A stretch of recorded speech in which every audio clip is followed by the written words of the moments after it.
Hello guys, magandang araw. Grabe, stress talaga ako guys kasi nalibot ko na lahat ng nagbibenta ng bigas dito sa Kawasaki guys. Kaso naubusan sila, patay. Buti may nakita tayo dito sa Aeon, may basket.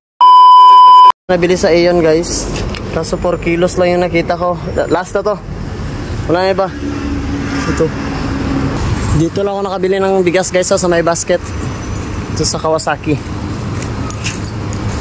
Diyan tayo nakabili ng bigas guys. Nalibot ko na buong Kawasaki. Nilibot ko na lahat. So malapit sa lugar namin, nakaabot na rin ako ng Kamata. Wala pa rin ako makitang bigas. Kaya what happened Japan? Ba't wala na kayong bigas? Wala na mga bigas ito guys. Hindi wala mo na nangyari.